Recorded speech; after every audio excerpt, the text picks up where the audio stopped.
All right, so we're here with Jason Baywright from G&G, and we're really happy to have you here with us. Unfortunately, we're not in San Antonio.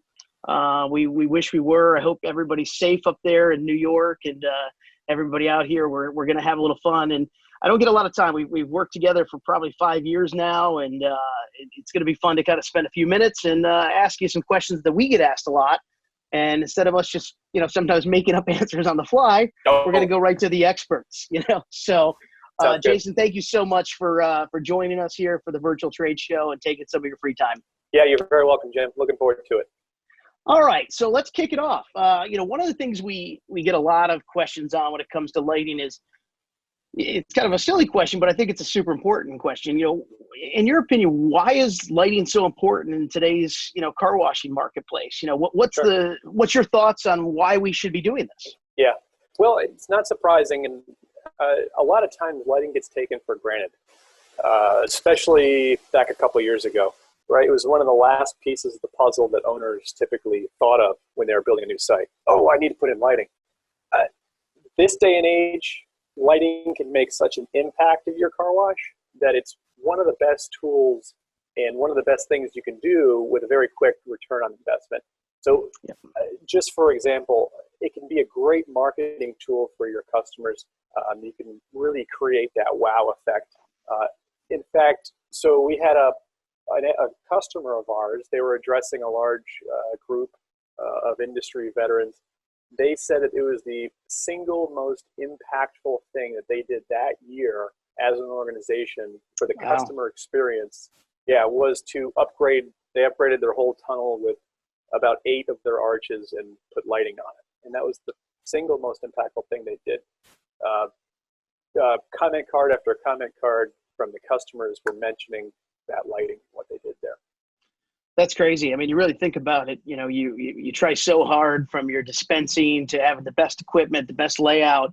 And it's we found that too over the years where it's like some of the simplest things, you think, oh, I just put a light up. And from the customer's perspective, the end customer user, they feel like they're getting a completely different experience. Sure. That's great. What's your thoughts on, I get a lot of questions as far as the expense, putting all these lights in and it is a big expense, and to do it right. And, some of the other questions I have for you will kind of dig into that down the road. But, what's your thoughts on that? We do get some guys that, either an older site, maybe they're getting ready to upgrade it. It's like, oh my God, I'm going to spend so much money on lighting. What's your thoughts on that? Sure. I think overall, it's a relatively low investment of time and money for the amount of impact that it can make and how fast it can make it. So, Gotcha. You can spend a couple grand, you can spend half a day putting it up, maybe even less than that, and it can immediately, your customer goes through and, whoa, they did something new here. And you can highlight a new service that you put in, highlight an existing service, maybe charge more for that service. So the customers know they're getting it. So gotcha. Overall, it's a pretty quick and easy way to make a really big impact. Awesome. I completely agree. Absolutely. It's for, for us and working with so many clients, it's been, an incredible marketing tool to see those guys, take advantage of that. So, one thing we also get a lot of questions about are, the different types of lights. There's, and especially nowadays, we're seeing more and more of, from Amazon to this one to that. Tell me a little bit about, you've been in the lighting game, forever. Tell me a little bit about the different types of lights. Yes. So we've been doing it for 10 years exactly. Holy cow. Yeah. So I've known you for most of those. So we've gotten really good at making lights, especially for this particular application. So there's 3 applications that we focus on now. So the overhead lighting, so in your tunnel or in your in-bay or in your self-serve bays, we'll manufacture what we call ambient lighting, the white lights that go in the ceiling. And they can be color now too.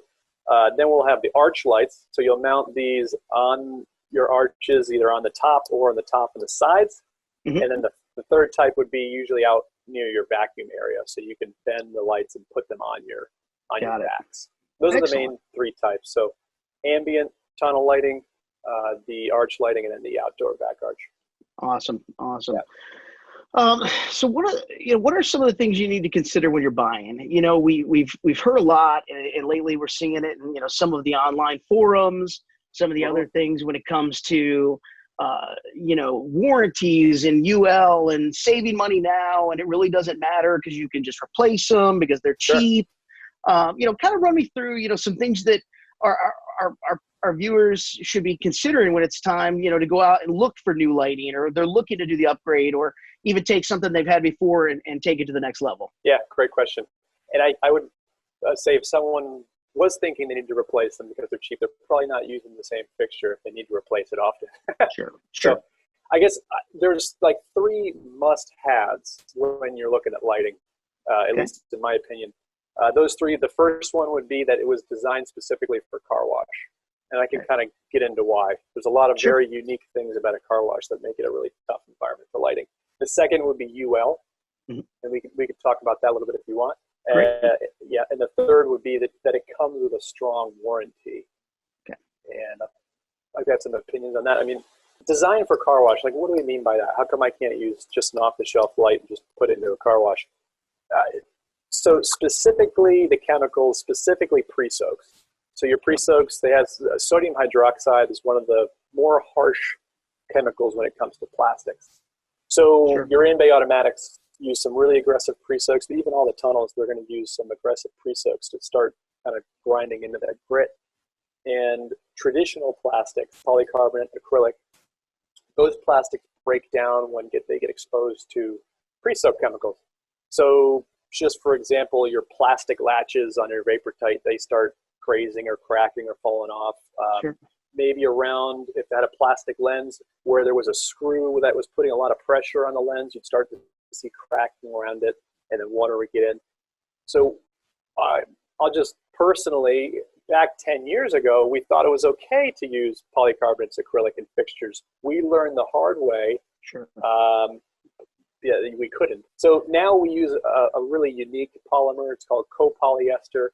It's the same plastic that they make Nalgene bottles out of. So it's made to go in the dishwasher. Oh, wow. It's extremely chemically resistant. So just to make sure that it's made for a car wash facility, because that kind of leads into the strong warranty aspect.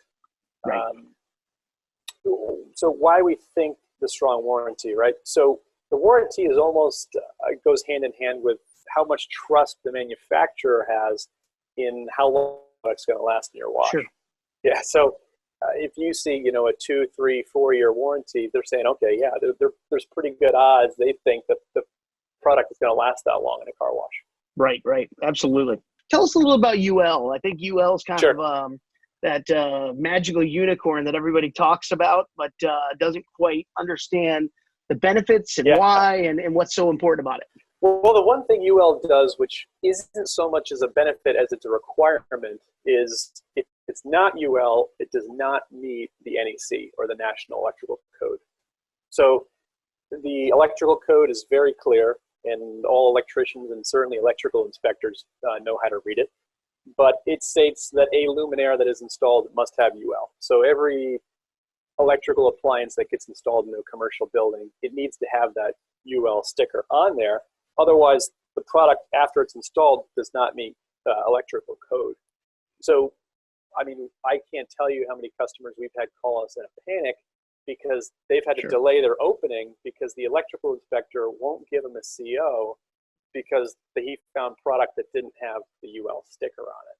So that's obviously the most detrimental effect, is that if an inspector comes in and doesn't have UL, he won't pass it, right? So you might be able to get away with it on, say, a retrofit, but then you really shouldn't, because there's 2 things that UL does. So they're an independent third-party laboratory.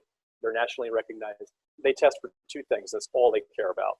They're not testing for reliability. They're not telling you it's a good product. They're telling you, A, it won't start a fire, and they're telling you, B, it won't electrically shock somebody that grabs it. Got it. So that's all they care about. So they're promising when they put that sticker on it, it's not going to start a fire and burn your car wash down. And if it does burn down because of the light, you're going to get insurance money because it had UL.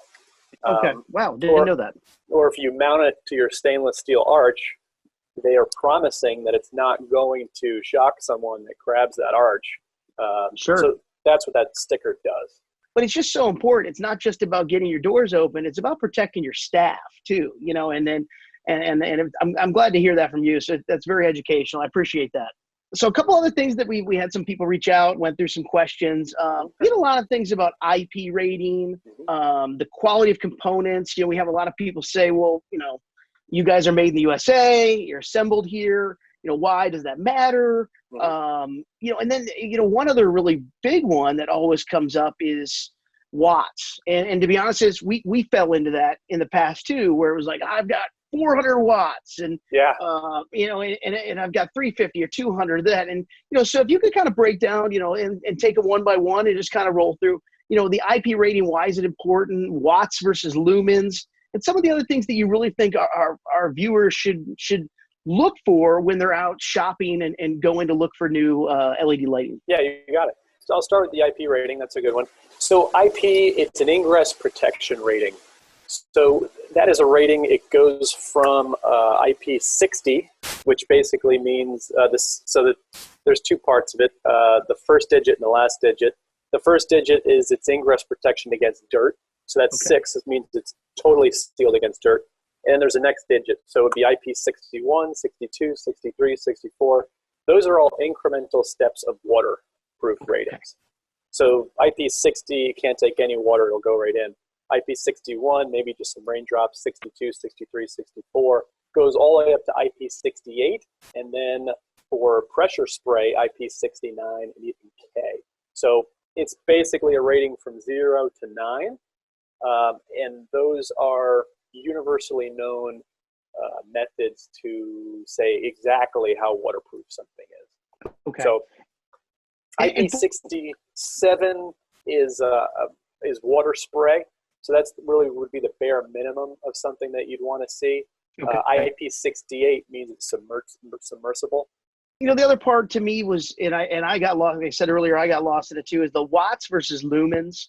Kind of give us some better understanding of that, because it really does feel like there's, I don't understand. I mean, I get it.